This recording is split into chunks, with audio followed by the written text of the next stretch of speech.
It's Monday, and we are here with Magic Mondays again. It's a little bit later than usual, but excited about today. So welcome. Facebook is busy setting up an audience for us, but I am excited about today's message.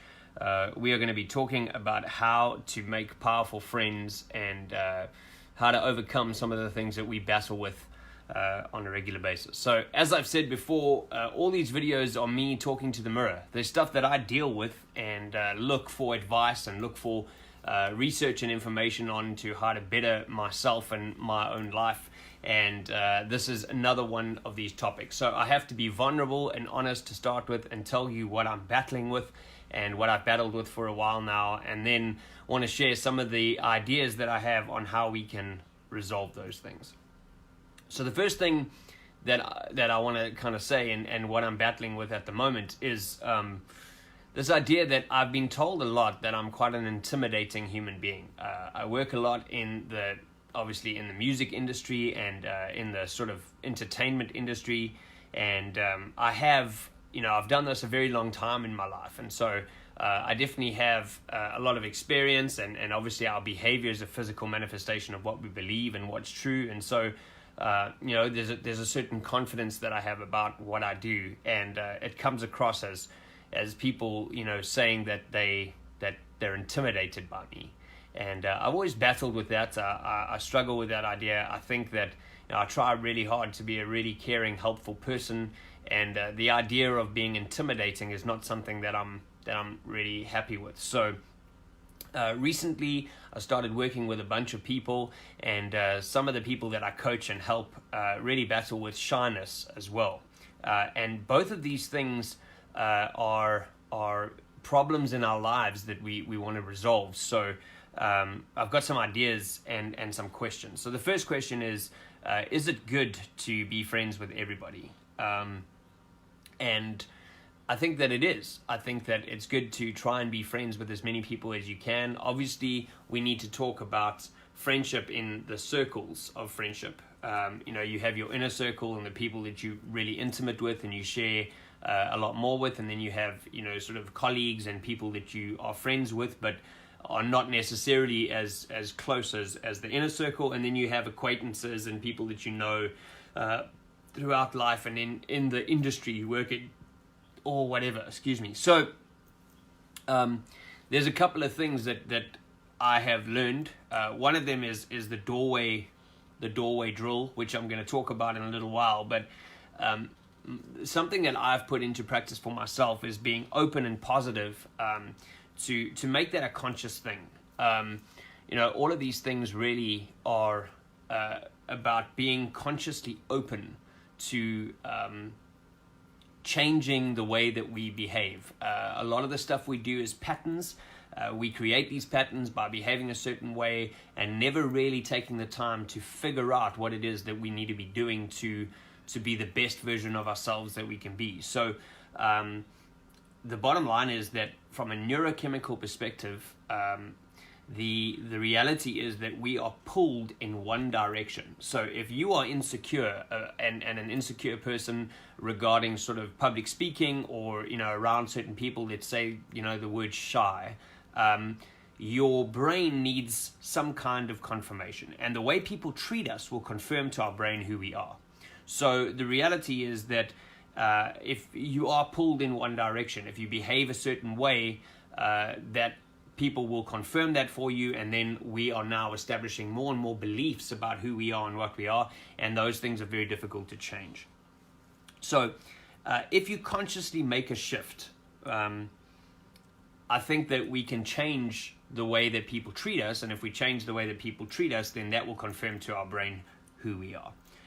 The other thing we have to do, again, I say this in a lot of these videos, is we need to be vulnerable and we need to be honest. And vulnerability is not weak, but we need to practice our weaknesses. We need to actively make a decision to practice the things that we battle with. I think a lot of people are too scared to try or afraid of vulnerability to some degree. And I also think that we kind of just go through our lives a lot of the time not really sure how we're behaving. We don't ask for feedback often. And then when people give us feedback, even if it's with the best of intentions, we take offense to that and get defensive because we are guilty of it. We know we are, but we don't want to admit that we need to make certain changes. So the reality is that in the example of being shy or being a certain way, we need to be real. We need to be confident. I don't necessarily believe in the idea of fake it till you make it, but I think the idea is to consciously decide who we want to be and what we want to be and actually put that into practice. So one of the things that I discovered, which is kind of cool, that I want to give you that I think will really help, is a thing called the doorway drill. And it's about your body language. Body language makes the first impression. It's a non-verbal impression that you give as you walk into a door often. Without you knowing this, subconsciously, we make judgments every single day of our lives with people that are in front of us. So if you're in a room or in a coffee shop or something like that, we do subconsciously look at people and go, short person, tall person, person with a baby, whatever the case may be, and we're making judgments or first impressions subconsciously without us even realizing that. And the reality is that everybody else does that to us as well. So it's about a non-verbal first impressions. So what we got to do is reset the body language. We got to actually practice this stuff. And a cool idea that I have is that I got from somebody else was that we take Post-it notes, stick them at eye level on a doorway, like whether it's into your bedroom or whether it's into your bathroom or whether it's your office or whatever it may be. And you don't even have to write anything of it, but essentially what it is it's just a reminder for ourselves to think, stand up straight, smile, shoulders back, look up, that kind of thing. Because what we want to do is we want to make this thing a new habit in our lives that creates the difference between how we were and just consciously bring that to the fore of our minds so that when we're out there doing what we're doing on a daily basis, we don't have to think about it. The worst thing in the world is, let's say you're in a meeting with somebody or you're in a discussion with somebody and you're thinking about the stuff that I'm telling you, and you're sitting there and you think, oh, I didn't sit up straight, and then I need to smile, or I need to be whatever I need to, and then what happens is we forget what the person's saying, or it's in one ear and out the other, and so we don't want to do that. We want to make this thing a habit that is a conscious thing we do in our own time that eventually becomes the way that we operate. What we have to decide ultimately is what piece that we're missing is the most important thing. We also need to reach out intelligently. So this whole message is about making powerful friendships. It's about working with people and how that works and where we lack sometimes and where we need to be positive. So we need to reach out intelligently. We need to decide which piece of our character needs work, and we need to actually work on the weaknesses that we have. What we need to do is build relationships before we need them. Here's where people make mistakes. In the industry that I work in, the way that I work with these messages and other motivational speaking that I do, or other podcasts that I do, or within my recording studio, I often get emails and messages from people saying, hey, I've written a new song, you should hear it. I want to do an album, you should help me out with this thing. And oftentimes when I get those, it's fine, but I don't pay as much attention as if I get somebody who is building the relationship with me before they need it. Somebody who is just my friend will send me a message saying, I hope you're doing well today, or heard about this, thought you might be interested, that type of thing. So dig the well before you're thirsty. You got to do that. You've got to be prepared to put in the time and put in the effort to build the relationship before you actually need it. And the most important part of this is don't worry about what's in it for you. Opportunity will come. So if your mindset moving forward, if your mindset is somebody calls you, somebody reaches out to you, or you walk into a room and you meet a bunch of people and your mindset is what's in it for me, you will stifle that relationship. And let me explain to you why that is. We are creating agreements in our head that are not going to be fulfilled. if you set an expectation based on asking the question in your brain, what is in it for me? Your brain requires an answer to that. So you look at a situation and you say, this person is a record executive in my world. I work in the music industry, and I'm going, sheesh, maybe I can build a relationship, and maybe they can sign me or sign one of my artists to their record company, and there could be great success.